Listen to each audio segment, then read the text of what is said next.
We're thrilled to be partnering with Open to Debate, the nation's only nonpartisan debate-driven organization, to bring the Hopkins Forum to a global audience from the Hopkins Bloomberg Center in Washington, D.C. At the SNF Agora Institute, we're committed to strengthening global democracy through robust dialogue, debate, and action that enables a free and open exchange of ideas and engagement across difference.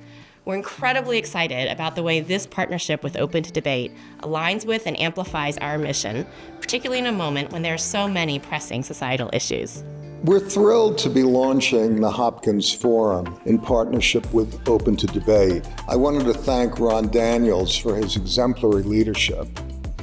Mike Bloomberg is an old friend, and I'm thrilled that the stars have aligned to bring us together on this important initiative. The three of us share a passionate conviction that our political culture desperately needs a contempt-free zone, a place where contentious issues can be argued with civility and respect, where emotion is subordinated to logic and reason, where facts can trump ideology. The series will focus on free speech and civil discourse, which have never been more important than they are today. And it's fitting that the forum is taking place here at the Hopkins Bloomberg Center, in between the White House and the U.S. Capitol. In fact, one of the reasons we built the center on Pennsylvania Avenue was to help break down barriers between different parties and different fields of study. The Hopkins Forum is a place where leaders with a diverse range of views and ideas, whether they are scholars, elected officials, business leaders, or anyone else, can come together to discuss the pressing issues facing our country and the world. In an era of echo chambers, partisan bubbles, and cancel culture, we hope the forum, like this center, will help foster the kind of open-minded discourse and civil debate that are cornerstones of democracy. Finally, thanks to all of you, our audience, and especially to our student community, for being part of tonight's debate. I invite you to really listen to points of view, especially those that you don't agree with. You might leave with a new perspective. Welcome to the Hopkins Forum. We are thrilled to be partnering with the SNF Agora Institute at Johns Hopkins University to bring you this inaugural debate as part of the Hopkins Forum. So thank you for being here.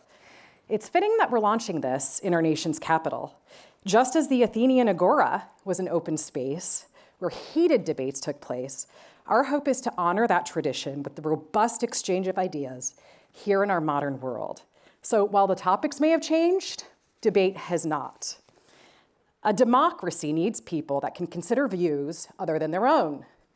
At a time of such deep polarization, keeping our public square open to debate has never been more urgent. And I want to thank you all for being here. So without further ado, I'd like to introduce our moderator this evening. He's an Emmy Award-winning journalist. He's a best-selling author. He's hands down, what I like to say, the most experienced debate moderator in the country. And that means he's presided over 200 serious public policy debates spanning 5 US administrations. So please help me welcome the scrupulously fair John Donvan, moderator-in-chief of Open to Debate, to the stage. Thank you. Thank you. Let's get started. Let's welcome our 4 debaters to the stage.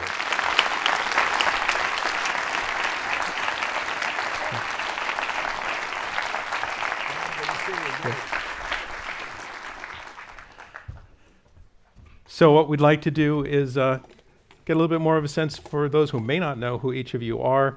So I want to introduce you one by one. Nearest to me, I want to welcome back to our program, Open to Debate, Jeff Flake, a former senator, until recently the U.S. ambassador to Turkey. On the Senate, you were a member of the Senate Judiciary Committee, which had a lot to do with who gets to be on the Supreme Court. But really interestingly, earlier today, you were made a Knight of the Kingdom of Sweden. This is unusual. This does not, I bet nobody else in this room has had that experience. I want to congratulate you. Just curious, if you're in Sweden, does it come with any privileges? Well, I'm going to test the limits of that. I don't know if there's a palace involved, but I hope there's a discount at IKEA, at least. So anyway, we'll see. All right, well, it's a lovely honor, so congratulations to you. And another round of applause for Senator Flake. Up next, I want to welcome Cristina Rodriguez. Cristina, you are former co-chair of the Presidential Commission on the Supreme Court of the United States. You're a professor now at Yale Law School.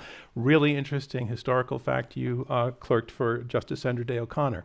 So you were a part of history in that sense. And again, I just don't happen to know. Do you have a job interview with the justice at any point? Do you sit? Oh yes, in her chambers. And is it terrifying or? No, she was lovely. So I had a great experience. Whatever happened, it was wonderful to meet such an unusual, unique figure. And obviously you nailed it, so. I think so. So well done. Welcome to the program. Thank you. Ladies and gentlemen, Cristina Rodriguez. Next up, I want to welcome Jamal Green. Jamal, you're a former Deputy Assistant Attorney General at the DOJ. You're now Dwight Law Professor of Law at Columbia. You're a Supreme Court commentator, but really interesting thing about you wrote for the Harvard Crimson, and then you worked for Sports Illustrated, writing about baseball. How do you get from baseball to law professor? It's a very short journey, actually. No, I'm making that up. I've really enjoyed the transition, actually, from journalism to being a law professor, because you don't get edited so much when you're a law professor. The trade-off is no one listens to you, but I'm sort of comfortable with that. Any regrets not to be in the mainstream media? No. Is there a mainstream media now? Yeah, I mean, my father's only disappointment about me, I think, was when I told him I was going to be part of the mainstream media. He was not a fan of that, but ultimately he came to be proud of the work that I was doing. So I just want to say that I'm very proud to be with a former member of the mainstream media who's now a law professor. So thanks for joining us.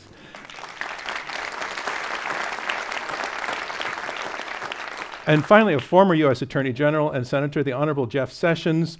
Jeff, welcome to our program. Thank you. So back in the day, again, my dad's going to come into this, you were an Eagle Scout. And that's the other way in which I disappointed my father, who was an Eagle Scout. Oh, yeah. I was a scout, but I didn't make it. But I happen to know for that reason, it's a tough thing to do, and you did it as a kid. So it means a lot still to people who did it. It does. I ran against a rough attorney general in Alabama, and they said I was an Eagle Scout. I think it helped. Session. But all right. We had a great troop. 11 or 13 Eagles at one time, and it meant a lot to me. Well, it means a lot to all of us that you're here. We're going to ask you to do something that is part of our mission, which is to demonstrate in the way that this debate is conducted that we can disagree with one another in ways that we've already heard in the opening statements. We can disagree with one another, and disagreement is natural and inevitable, but we can do it in ways that are civil and respectful. That's our mission. We do this, and we're glad that you're here to put this out to the world, to show that we can disagree without acrimony. How that's going, it's a work in progress out there in the land, but we think we're making a contribution to it, and these debaters are going to show you how we think it can all be done. So we're going to show a little video about ourselves, after which, once again, if you could give a round of applause, we'll get launched on the actual program. The judiciary, known as our government's third branch, was not designed by the founders to be controversial. But now we're in an era where controversy surrounding the Supreme Court itself is proving persistent, if not unavoidable. With questions about limiting the tenure of the justices, about expanding the size of the court, about possible ethical lapses, and the need to impose guidelines. Hearing opposing viewpoints around each of these issues can only shed light, so Open to Debate is pleased to present those arguments in partnership with the Hopkins Forum of Johns Hopkins University, under this title, Unresolved, the Future of the Supreme Court.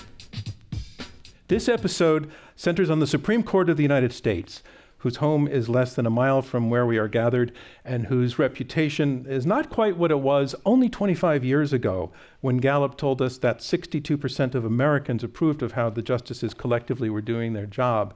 That, by the way, was an historical high point, and it has been downhill from there, presently to the low 40s.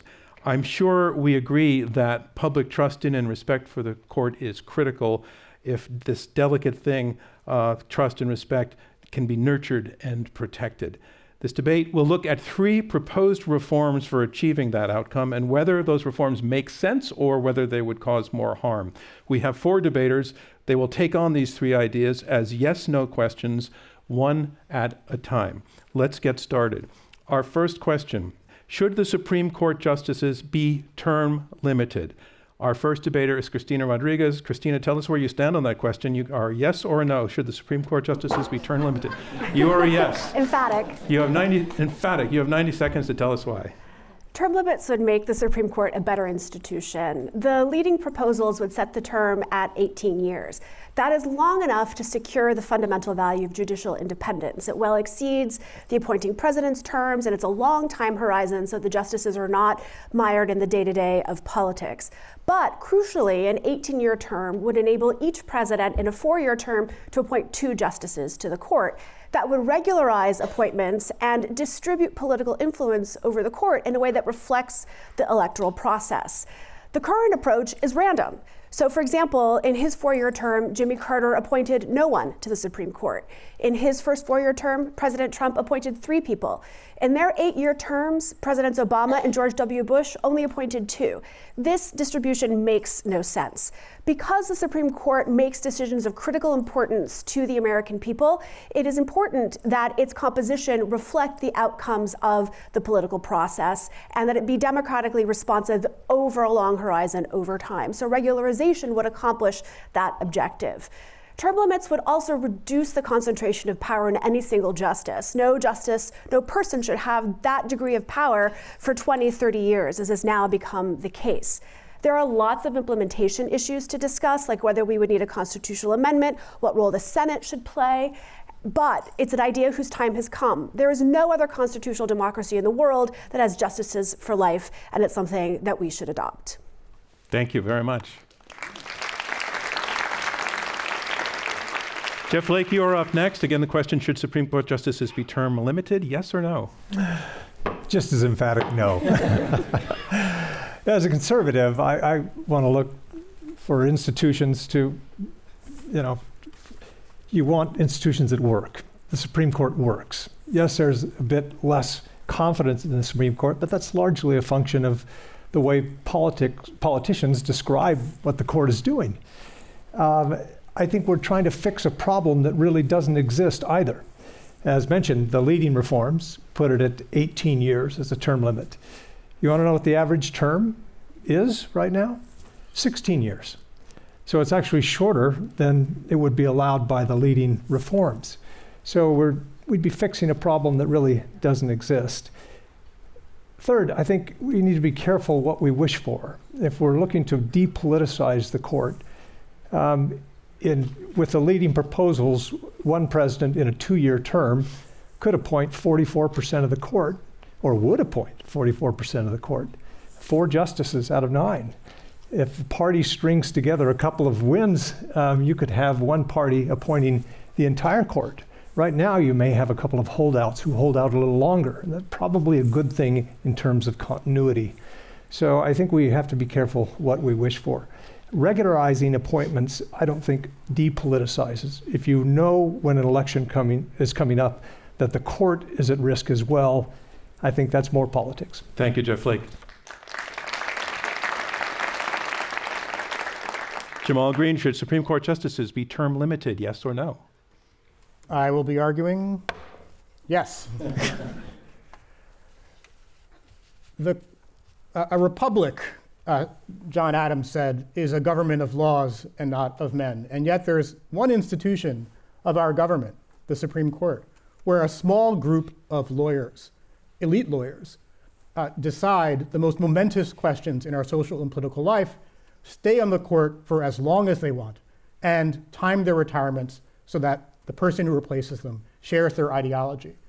That is the feature of not a republic, but a monarchy, and it needs to change. The idea that term limits should be applied to Supreme Court justices is not a question of politics, it's a question of power.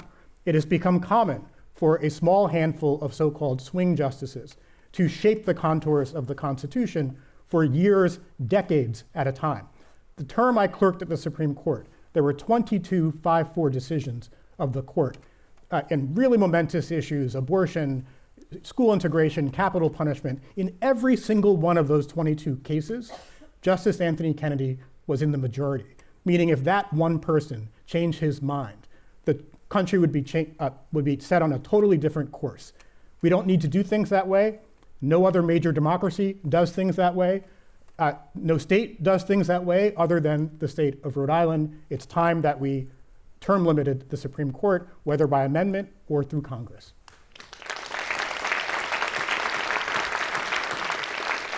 Jeff Sessions, Supreme Court justices should be term limited, yes or no? No. But I have been giving this some thought since this question arose. But I'm convinced that the Constitution prohibits Congress from doing it. The Constitution says they serve for good behavior, and that is been interpreted, I think, correctly as a lifetime appointment, or at least as long as they choose to serve. I think, as Jeff Flake said, there is a virtue in stability and predictability and in protecting the American people's belief in the concept of the rule of law. And I agree that America is a nation of laws and not of men. Massachusetts ended its first constitution with the words, all to the end that we be a nation of laws and not of men. I think the Supreme Court is under attack in many ways. It always has been to some degree. But I think certain amount of restraint needs to be shown. One reason the polling numbers have dropped has been some real vigorous criticism of the court, I think, in recent months, years, and I think that has done some damage. I believe the Supreme Court has some different view of philosophy over originalism as opposed to activism, and that's a legitimate thing. Over the years, the activists have dominated. In recent years, and you didn't have this kind of argument when the activists dominated. I have to jump in because you've hit time, but I want to follow up. Well, we're going to discuss now for a few minutes. I just want to follow up with the question. What I'm hearing in the overall arguments, the side that's arguing for term limits is saying that there's an overconcentration of power, and at the same time there's a kind of random distribution of power, which they say is problematic. And on the other side, you're saying that even with term limits, the process would still get political and there would be a loss in continuity and predictability. And you're saying also it would be unconstitutional. I'm just curious would you be in favor of an amendment to the Constitution that allowed for the setting of term limits? Good question. That's what I've sort of thought about. Could you draft one that would work? And let me just tell you this, having been 20 years on the Senate Judiciary Committee and been a United States attorney for 12 years practicing every day before federal courts, those traditions are important. And I do think that, what your question was, would you support a constitutional amendment? If you write it correctly and Congress will not pass it, I would possibly support it. If you can write one, how many years would you need to make it before it takes effect? In other words, 20 years? You cannot pass an amendment to term limit the court that will impact one side or the other's view of how that law should be interpreted. So it depends on the constitutional question, which might mean you've put your yes, no might be in the middle. Well, and how would you write it? Would it be how old you should be or how long you should serve? Well, let me bring that question then to Christina. And Christina, if you could also just sort of take on the opposing viewpoint that there's something to be said for continuity and somebody being on the court, though Jeff said the number is shorter than, currently shorter on average of 18, but if somebody's there for a long time, that provides institutional knowledge and continuity and stability. But what's your response to that? I do think 18 years is sufficient to have institutional continuity and to build up institutional knowledge. And the proposals are designed with that in mind so that you're not having justices cycle on and off as individuals really quickly. I also think that even though it might lead to, if you had each president getting 2 Supreme Court appointments guaranteed by the Constitution or by a statute, to more discussion during elections about who those justices would be, that's actually a salutary thing. We should be having debates about who's going to serve on the Supreme Court. And the reality is that at least since the 1980s, if not since the 1960s, our nominations process is become hyper-politicized. By ensuring that each president gets 2 nominations, there's a chance that the hyper-politicization might dissipate. And one of the virtues of term limits is that it is not about balancing the court in an ideological way. It's about tying the composition of the court to what happens in the electoral process, whoever wins the election. And so I think it's a virtue if you end up with 3 presidencies from the same party appointing 6 justices to the court because of its reflection of the democratic process. That's unlikely to happen given the way our politics works, but it would be the right way to compose the court. Jeff Flake, your opposing viewpoint from Jamal Green saying that we could end up with a run of one party winning the election and the court would go entirely to the other side. What is your response to that? Well, I mean, you run that risk anyway. I'm saying I'm not sure that this proposal solves the problem because the party could, under a term-limited proposal, put together a string that would actually be more likely to ensure, assuming that those appointees carry the philosophy forever of the person that appointed them. That hasn't always been the case. David Souter, certainly. There are people that we can name. So I don't think that it solves that issue of politicization. I think that it may enhance it. You'll never remove politics completely, and nor should you. I mean, this is a part of the political process. But I'm not sure guaranteeing that there are going to be 2 appointments by every president that's elected is going to diminish the politics of it. Jamal, I want to get your response to, given what Jeff just said, that it's always going to be political, and you were making the point that it's more about power. Well, he's of course right that Supreme Court confirmation processes, nomination process, you can't remove politics from the process. You shouldn't try to remove politics from the process. So whether there are term limits or not, it's going to be political. The reason I said it's about power and not about politics is that the reason for term limits is not because any one side happens to be dissatisfied with the court.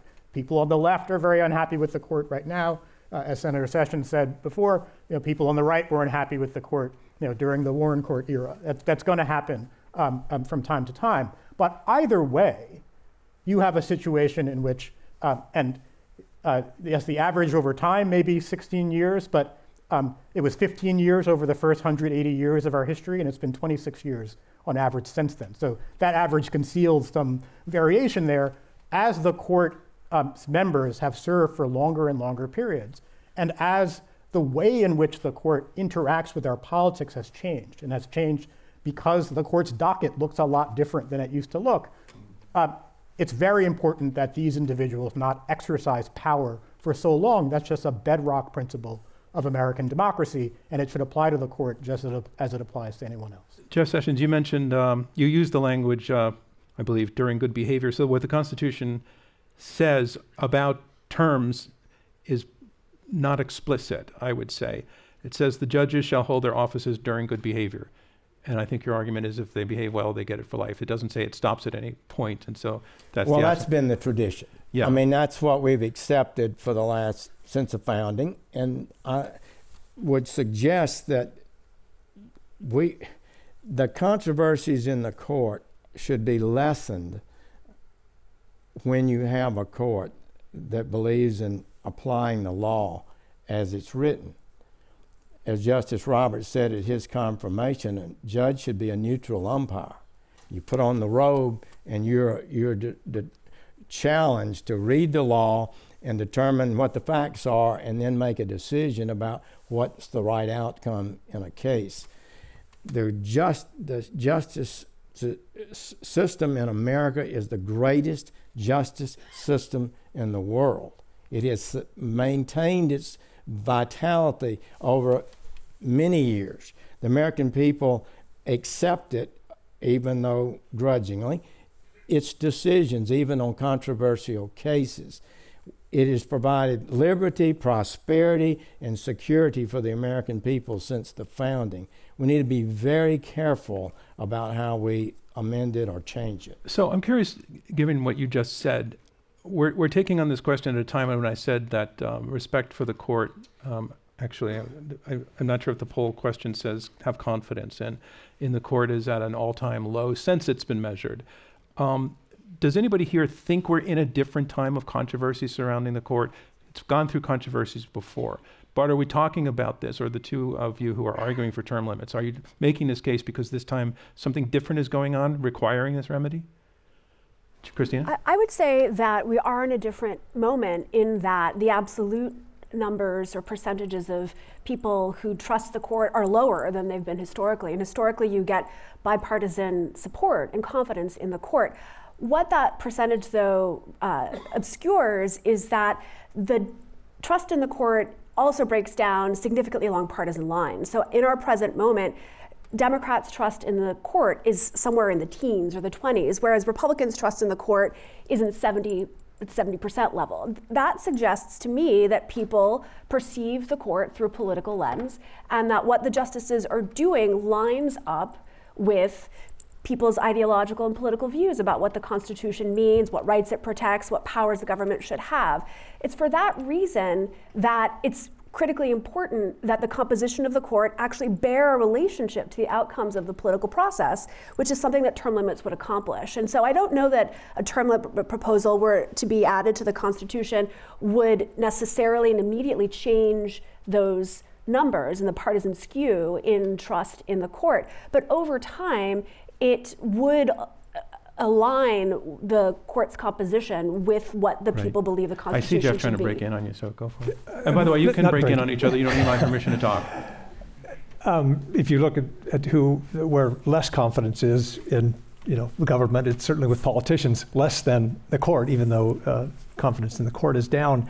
I would suggest that if you regularize the appointment of judges to align with the political schedule, you'll get less confidence rather than more. It will make it more political. Right now, the court is intended to be an independent branch of government without Congress. And it's never that simple, obviously, but that's still the romantic version that I hold to. It's an independent body that when the president appoints them, they still put on the robe and are independent. I think the more you regularize it and put it with the political schedule, the more prone it will be to be viewed through a political lens. I agree. I think that's very important. We do not need to tell the American people that the court is a political institution. It is a judicial institution. Its duty is to put on that robe and independently decide cases whether you are a Republican or a Democrat. This came up big time with Chuck Schumer and I on the Judiciary Committee when he said, well, they're all basically political and ideological. Why don't we just find out that and vote on them on that basis? And he kept saying that. And I challenged him every single time. I thought that was a direct threat to the judicial system in America. And I think the left, in its criticism of the court, has attacked it for outcomes rather than process. Is undermining the integrity. To say that the abortion decision was based on people's personal views on abortion rather than the lack of constitutional principle that existed in Roe versus Wade undermines the integrity of the court and can reduce its power and respect. And in the end, the court protects us all. Where I agree is that I think that's a romantic vision of It is. the court, which is to say, the last time there was a majority of democratically appointed justices on the court was 1969, right? When that's the case, it is going to be the case that a large number of Americans lose faith in the court. It would and if the politics were reversed, it would be the same. What the proposal that Professor Rodriguez has mentioned would do is somewhat align the politics, who picks the justices, with who's winning presidential elections and who's winning the Senate, which, if we had done that since 1969, would have a much more kind of balanced court that doesn't kind of go to one side or the other and plays exactly the kind of mediating role that I think we all kind of want the court to play. Well, you're defending the politicalization of the court and telling the American people that it's a political institution, and that may be romantic to dispute, but I believe it's fundamental to the strength of America. And I don't like some of the criticism I'm seeing from intelligent people because it's results-based rather than principle-based. I don't think that it's results-based in the sense that... Well, we didn't hear this while the court was, until the court started looking at Roe versus Wade. No, I think proposals for term limits have been around since the 1990s at the very least. And Jamal's correct that there is a significant misalignment between who's dominated the court and the outcomes of the political process. And so whether we think the court should be political or not, large swaths of the American public see their decision-making as political, but it's political in an important sense. It's not in a partisan sense.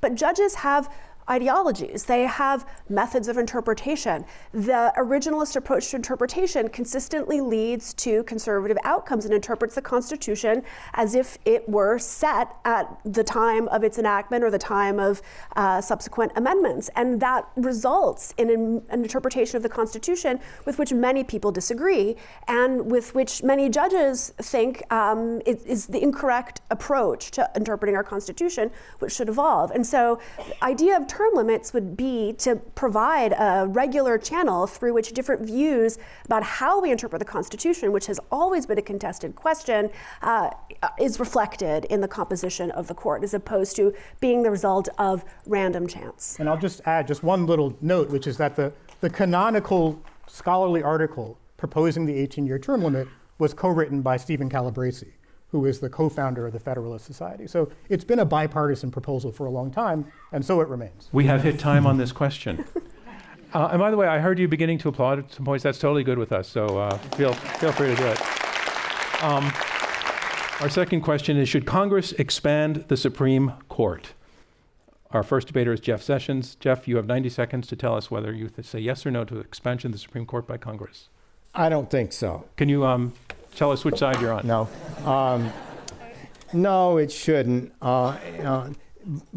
because I think the court is properly configured. I'm very familiar with the 11th Circuit Court of Appeals on my circuit. They've kept their case judges, I believe, to 7 or 8, even though they have the highest caseload per judge. They believe that the collegiality and the ability to form a real court and not a legislative body is impacted that way. So I think we should not. I don't think there's a basis for it. They've reduced the cases. If you add judges and you're trying to, it's not like a trial judge that you may need more judges to try more cases. In the Supreme Court, each judge has to decide each case. So if you went up in the caseload, each judge has still got to add more cases that they settle. So I think it's not a good idea, and I would oppose it. Politically, it's very dicey because of the decades activist judges control the court, and now there's been a window of more originalist, and the Republicans would not consent to some sort of mechanism that undid that, and the Democrats would not prefer Donald Trump appointing multiple judges to the court.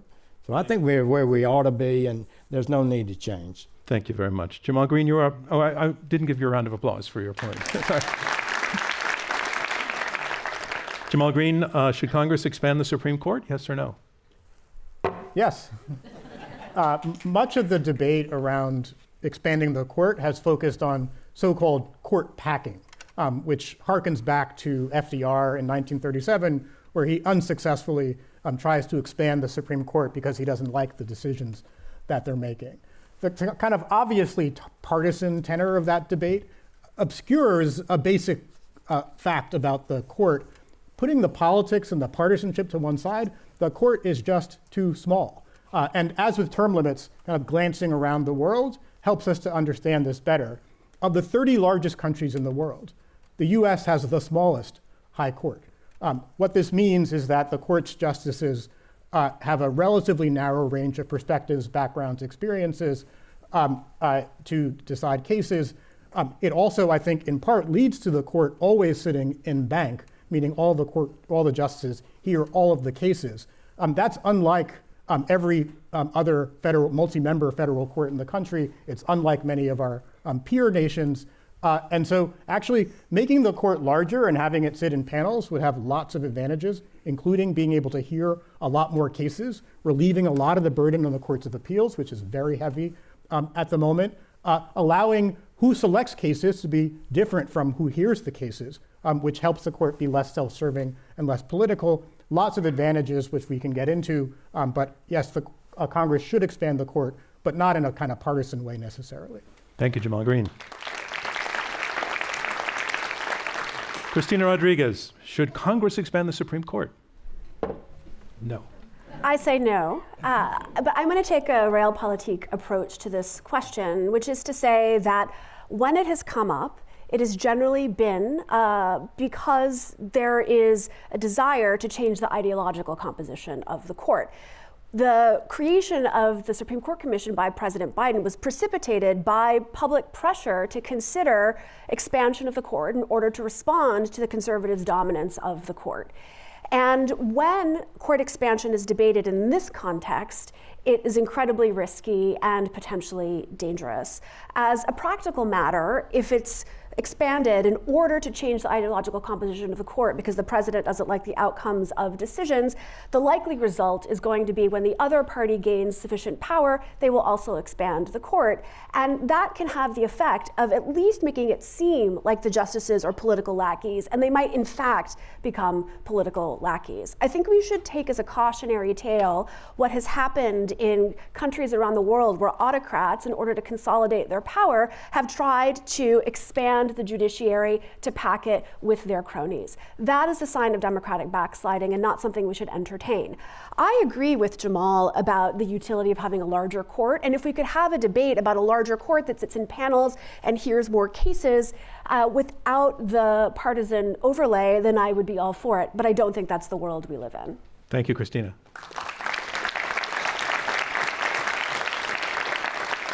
Jeff, you're last to argue on this question. Should Congress expand the Supreme Court? Yes or no? No. If term limits are a bad idea, court packing or expanding the court is a horrible idea. Now, it's not necessarily court packing. If a constitutional amendment were to take the court to 15, there's nothing magical about the number 9. And so it could theoretically, but realpolitik, it's not going to.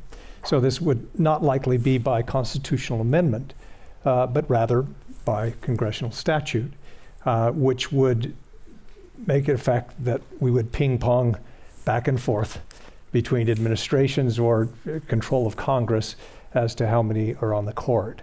So I mean, we've had this number 9 since I think 1869. I think that there's nothing certainly magical about that, but there's nothing wrong with that number either. And unless you could do it by constitutional amendment, I don't think you could. But it would simply result in ping-ponging back and forth between numbers, and that politicizes the court even more than anything we've talked about before. All right, thank you for your opening statements. I want to note it's 3 against 1. Jamal, you're probably going to get more talking time into this section.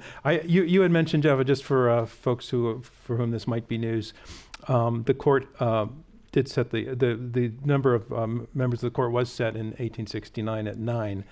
But between 1790 and 1869, it went from 6 justices initially to 5, and then to 6, and then to 7, and then to 9, and then to 10, and then to 7, and finally to 9. So everybody who said there's nothing magical about the number 9, history proves your point, and also whether the legislature can legally do this, it's clear that it can. But Jamal, I just want to take to you, your argument was largely about the pragmatism of solving the amount of work that needs to be done. But your opponents were talking about the possibility of this whole thing becoming highly, highly politicized, which would seem to be the most salient objection to any plan to have the legislature expanding the number of justices. So what is your response to that?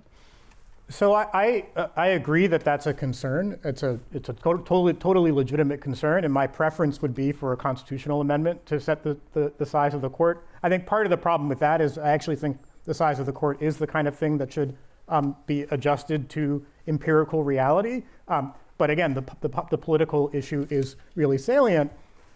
One of the ways you respond to that is you could have it take effect not during the current presidency, but the next presidency or 2 later presidencies, so that you don't know the identity of who's going to be doing adding extra justices. You could add extra justices over time so that it crosses over different administrations. So there are a lot of ways of doing it to try to take the politics out of it. But yes, you should always be concerned about the kind of tit for tat that Professor Rodriguez is talking about. But you can structure this kind of proposal to mitigate that problem. And also, your Jeff Sessions, taking an opposing view, mentioned the idea that there's a certain advantage to the collegiality among the members of the court, that it's a small club, and that's a benefit, that they can get together and work things out, think things through together, not necessarily to reach common agreement, but to perhaps come up with the best law. What is your response to that? And then, Jeff, if you want to jump into whatever the response is, please. I mean, I'm all for collegiality. I think the court is actually more collegial than we often attribute to it, and I think that's a good thing.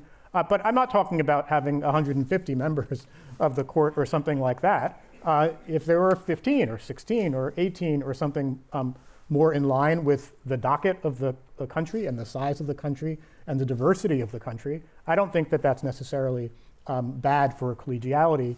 And again, we have to balance a lot of different considerations, collegiality on one side and the, I think, serious problems that actually arise with the court being the small size it is on the other.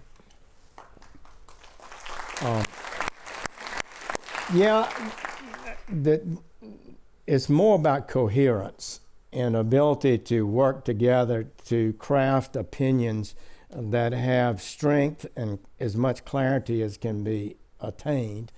In America, we have really superb courts of appeals that set judicial opinions, and when there are differences among the courts, the Supreme Court then tends to take the case and settle the disputes between the circuits.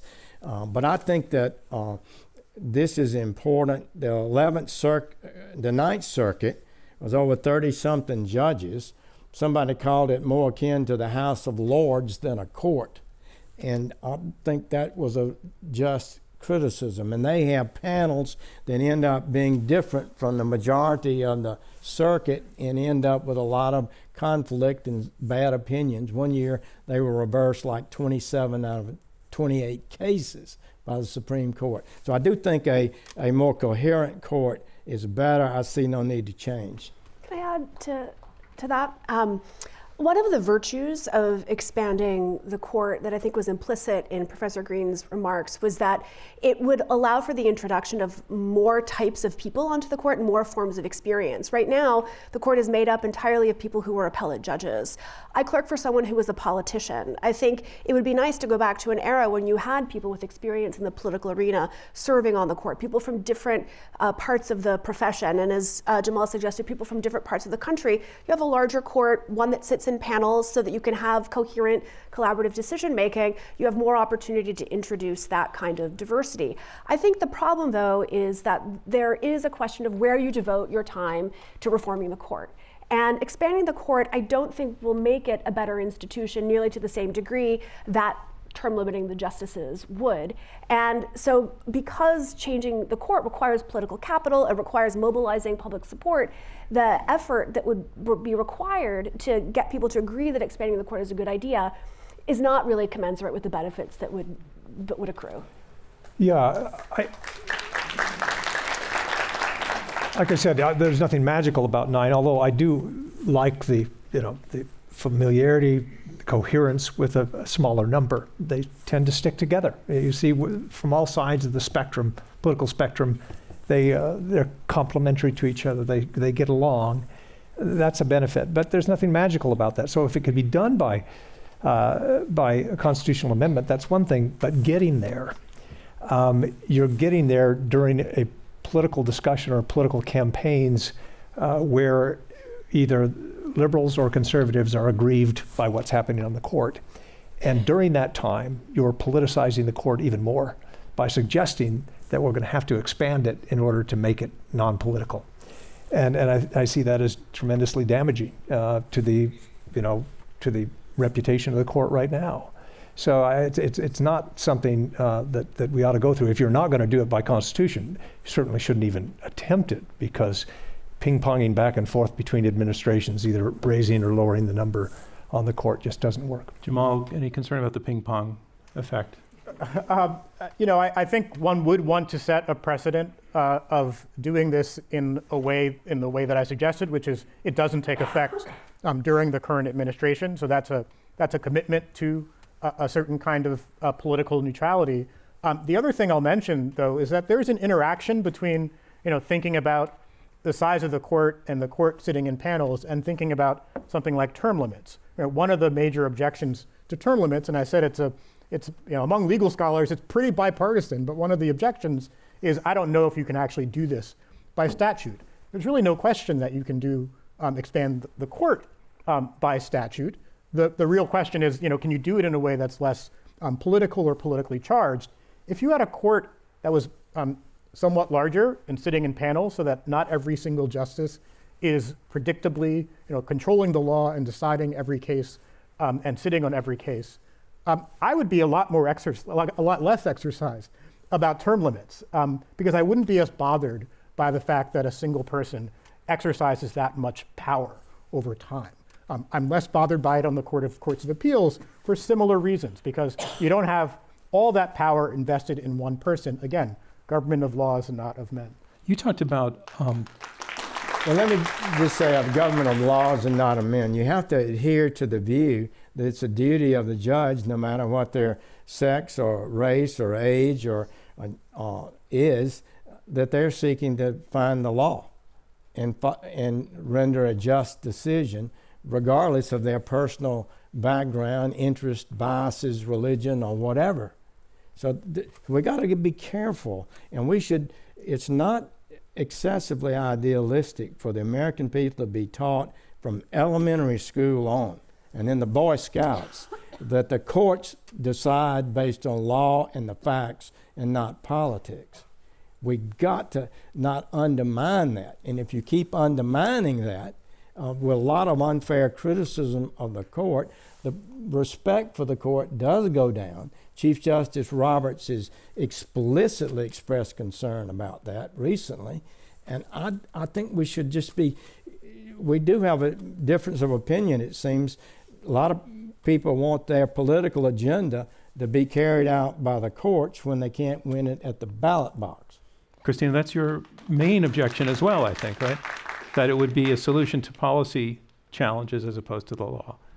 The expansion would be, yes. That's your main concern. Yes. Well, I think that it would be, in the context in which it would be enacted by Congress in response to public pressure because people don't like the outcomes of the court's decisions, it would produce a dynamic where there was a close correlation between a justice's appointment and a political identity. But I don't believe that the court is apolitical. I don't believe that legal interpretation can be neutral. We have different views about what the Constitution protects, and those views come from different understandings of history, different understandings about the judge's role in government, and that's what's shaping the decisions the court makes. And so for the public or anyone to criticize the outcome of the court's decisions is a perfectly legitimate expression of ownership over the meaning of the Constitution, which belongs to the people. And so if we don't criticize the outcome of the Supreme Court's decisions and subject it to this kind of debate, then I think we're giving them way too much power. Okay, we're going to move on. We're going to move on to our third question. Our third question is, should external ethics codes apply to the court? Jeff Flake, yes or no? I think my thing only says no here, so. But I think ethics codes should apply. External ethics codes, no. Remember, this is the independent judiciary. And if Congress as a body decided which ethics codes it would impose on the court, and perhaps change them over time depending on which way the court is leaning, that's not a good thing. So The court recognized that due to certain activity, certain members of the court, trips that were taken and whatnot, have undermined, let's face it, the legitimacy of the court or the people's perception of the fairness of the court. And I do think that needed to be addressed, and it has been by the court. Now, some will argue, I'm sure it'll be argued here, that those are not enforceable or just self-enforceable and therefore not enforceable. But I think that there's even greater danger to politicize the court, to put the power in another body, the Congress here, to regulate what the code of ethics ought to be for the court. If you read through the code of ethics that the court has, they say they always had it, they simply needed to make it more explicit, which they have now. It's good. It addresses issues in terms of recusal and gifts and whatnot. It's good. It's just the question of, do we trust the court enough to implement it on its own? And I think that we should. Thank you. Jamal Green, you're up next. Should external ethics codes apply to the court, yes or no? Mine only says yes. Every judge in the United States is bound by a code of ethics. That is, every judge but 9. When we look at what happens in other federal courts, the question of whether an ethics code should apply to the court is less a question of should it apply. Of course it should, and in fact the court has a code of conduct already. The question is who should enforce it, as Senator Flake notes. With other federal judges, the way this gets enforced is it's by fellow judges, and then eventually potentially to the Judicial Conference of the United States. The objection to doing that at the Supreme Court level runs something like this, where the court kind of sits atop the judicial pyramid, and so putting some other body of fellow judges in judgment over ethics complaints against the court's justices puts them somehow on top of the court. The justices themselves seem to entertain some version of this objection. I don't find this very persuasive. Yes, the court is atop the judicial pyramid, but they're not above the law. Just as bribery laws apply to the Supreme Court and are adjudicated by others and can be, so too could a code of ethics be adjudicated by a committee of fellow judges. And if you're worried about whether the court is taken out of the process or something like that, just have them be able to review the decision of the other body, or have them voluntarily submit to its jurisdiction and help restore some of this record low public trust that the court is enjoying at the moment. Thank you. Christina Rodriguez, yes or no, should external ethics codes apply to the court? So I would start by saying that there already are... Can you say the word yes? Yes, yes. I would start by saying that there already are external rules that apply to the court. Congress has passed the Ethics in Government Act, which requires disclosures of gifts. That's part of the reason why some of the justices have gotten in trouble for not disclosing travel that was paid for by their wealthy friends. The federal recusal statute also requires judges to recuse themselves when their judgment could be called into question because of a conflict of interest. Having an ethics code, and one that emanates from Congress, one that's publicly visible, is especially important for an institution like the court because it depends upon the public's confidence for its decisions to have effect. That is the crucial mechanism for ensuring that the Supreme Court's decisions actually become the law of the land.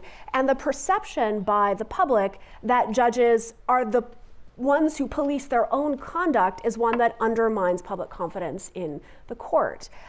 I think, as Professor Green suggested, there are ways to have not just these federal laws that apply and the justices decide whether they've abided by the laws, but to also have external bodies provide recommendations for and indicate to the judges whether they have actually, in fact, followed the laws. Justice Kagan herself suggested that a panel of judges could perform that function. And so for the integrity of the court, we should take that into consideration. Thank you.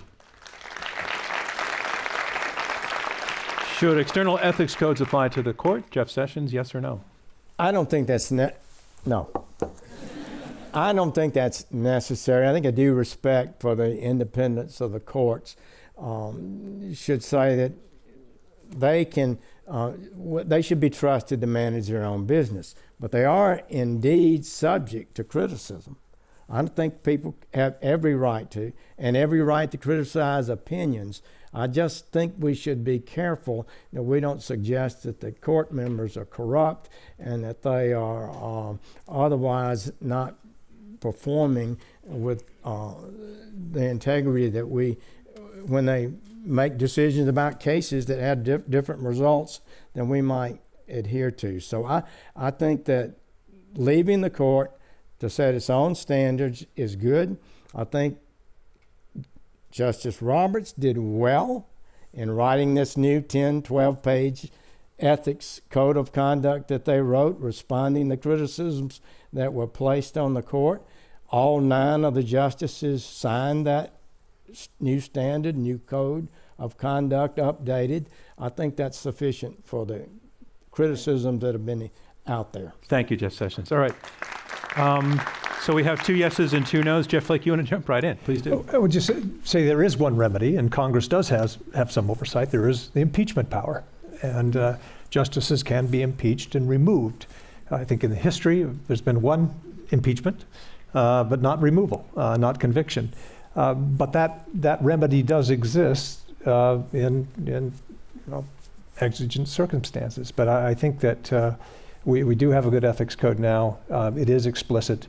Everyone has signed it, and I think it's better to keep that within the independent judiciary. What I think I hear people taking the opposing view argue is the matter of enforcement, and that's the challenge when it's not external and there's no enforcement.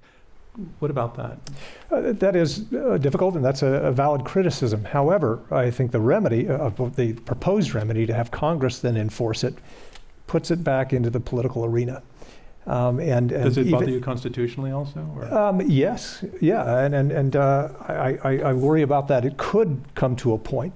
I would rather, and as Senator Sessions said, the justices are responsive to criticism. That's why they did come forward with this code that was signed by all of them.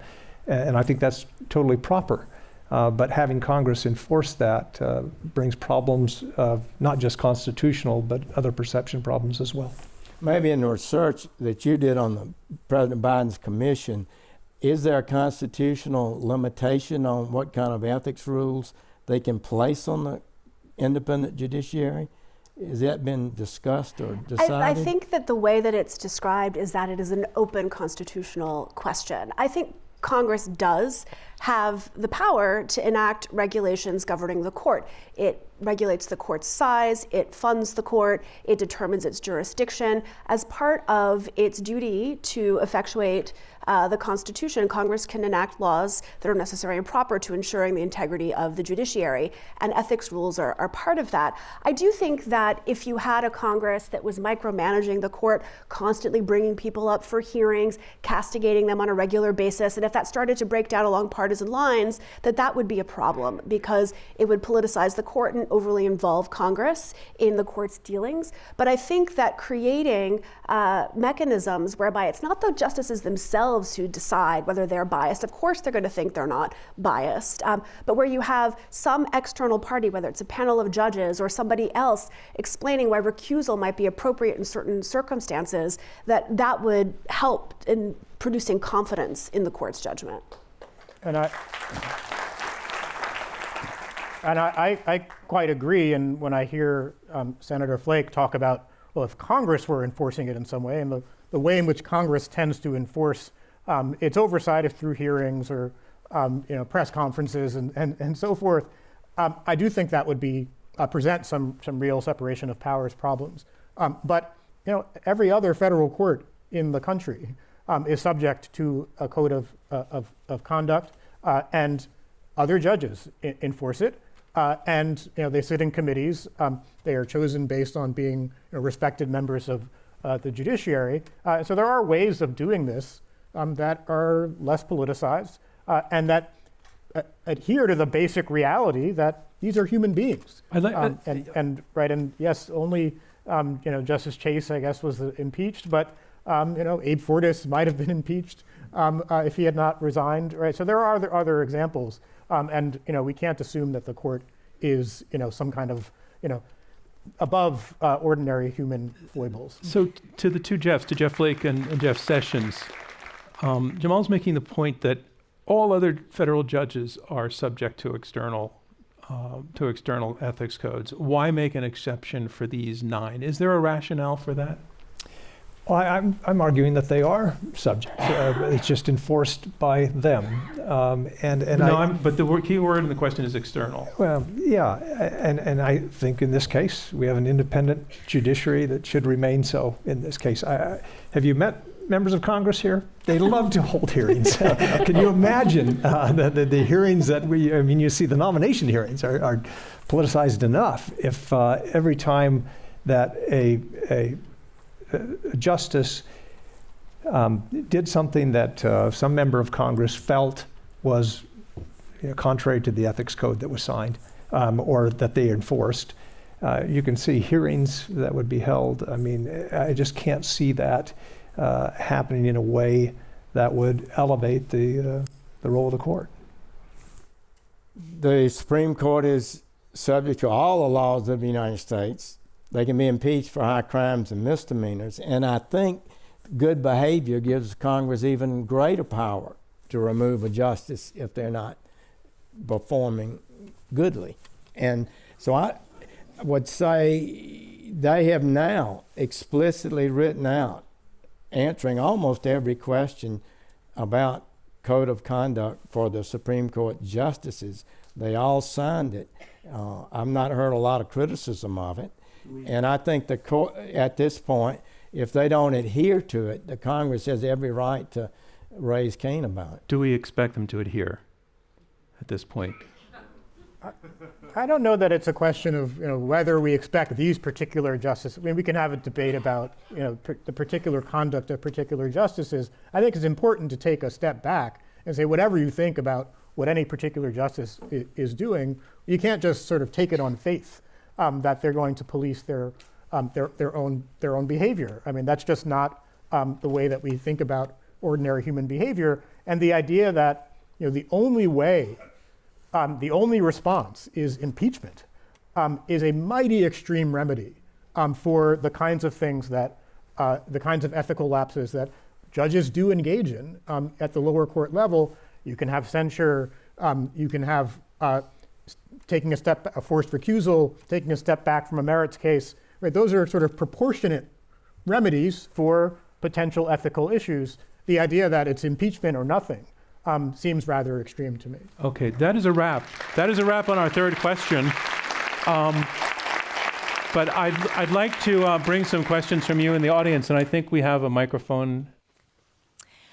Hello, my name is Sarah Isger. I'm the host of a legal podcast called Advisory Opinions. And I wonder, as you think about the lack of trust in the court and the decline in its perceived legitimacy, whether we're focused on the wrong institution, the court, whether in fact some of that is driven by a failure of the 3 other institutions, Congress not doing anything, the president doing way too much, and the amendment process being that is actually, I would call, the branch of the people's response to political failures, the amendment process being far too hard. And I wonder if you could respond to whether that's driving the legitimacy crisis more than some of the things we've talked about tonight as solutions. Is there any particular individual you wanted to go to first that you had in mind? Well, I can't go to former boss of mine, Attorney General Jeff Sessions. So I was very term limit curious when Cristina Rodriguez was running the Supreme Court Commission. So I'd love for her to answer this. Thank you. So I agree with you that one of the reasons why nominations to the court are as pitched as they are and why there's so much emphasis on the outcomes of its decisions is that we have a constitution that is very difficult to amend. We have a very powerful court that makes consequential decisions and not avenues through which those can be overcome other than by agitation in the political process, which turns into agitation in the nominations process. I don't know what the immediate solution to that problem is, because amending Article 5 to make it easier to amend the Constitution would be extraordinarily difficult. Though I do think there are people committed out there to encouraging the people as a whole to think about responding through amendments to the Constitution.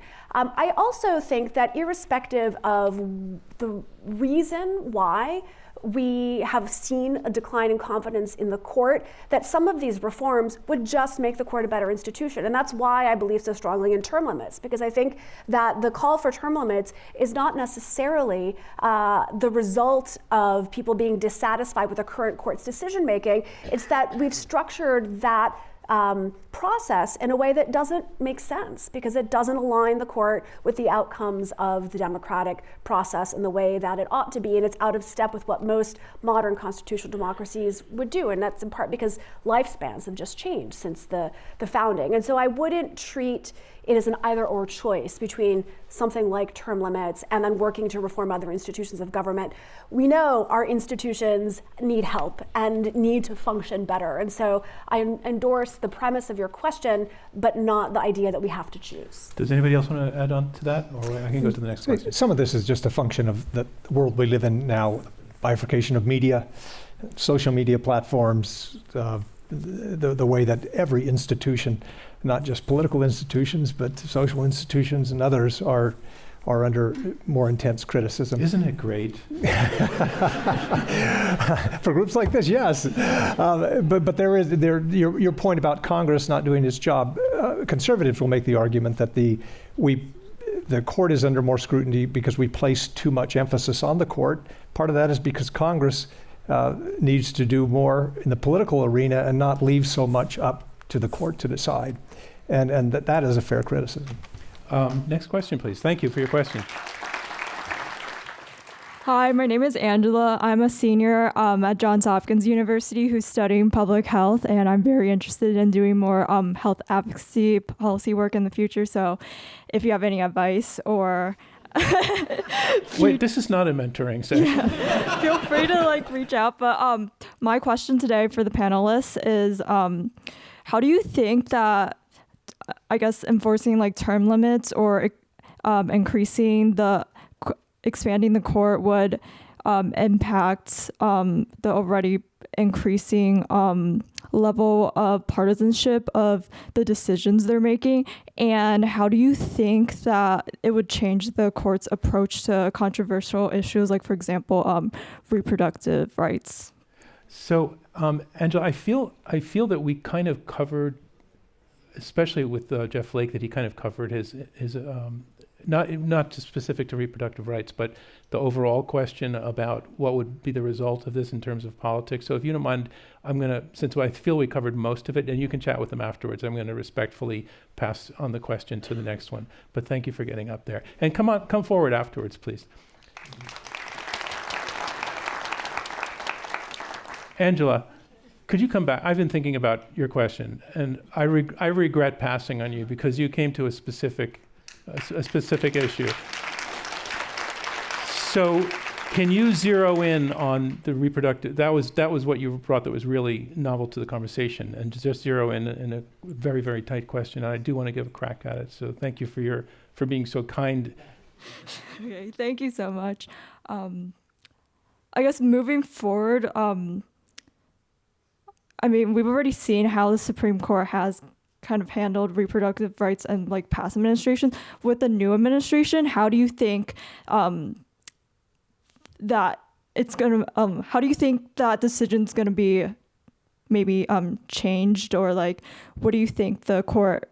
Well, do you think they're gonna lean one way or another because of the already increasing partisanship of the court?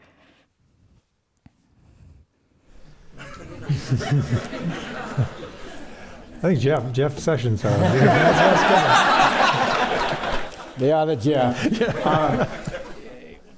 Well, Sir Flake, I'll take the ball. Look, this is what happened on abortion. The Supreme Court, with a lot of Republican appointees, voted to Roe versus Wade that have said the Constitution limited abortions in 3 months, 6 months, 9 months, all these different standards, which was nowhere in the Constitution in my view. So you had a lot of people that believed it was an unprincipled political type decision. So this court, believing in the original way the Constitution was written, concluded that this had always been left to the state and should be returned to the state.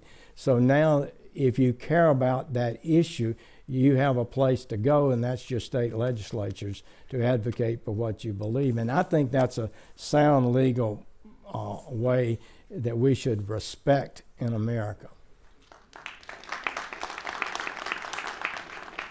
Frances Steed Sellers, Associate Editor of the Washington Post. I'll make it very quick. We've focused this evening on reforms that could be imposed from the outside on the court. We mentioned the ethics issues, but are there other measures you think the justices could take themselves to improve trust and transparency? Cameras in the courtroom, increased transparency about which cases they take, increased transparency over recusals.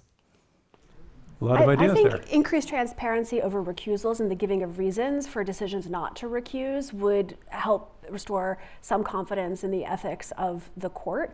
I also think that if the court were to back off a little bit from imposing itself in a number of ways on the outcomes of the political process, that might reduce the temperature as well by deferring to Congress, by deferring to administrative agencies and to some degree the president. Has not moved in that direction, but I think that it has, part of the controversy is that it has arrogated a lot of power to itself to undermine some of Congress's significant enactments and to undermine the work inside the executive branch. And it's possible that if they took their foot off the gas a little bit, that could make a difference. But those are obviously all very contested questions, and I'm sure we would all disagree about the outcomes of those cases. All right, thank you for your question. Thank you for all your questions.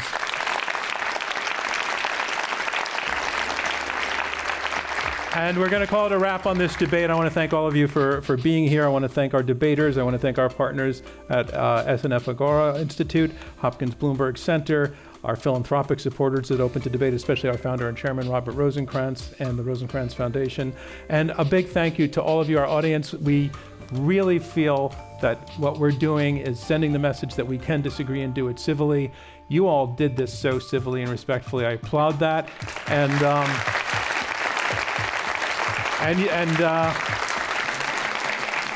You all listened so civilly as well. So thank you for that. Angela, thank you for coming back. I really appreciate it. Good night, everybody. I'm John Donvan. We'll see you next time.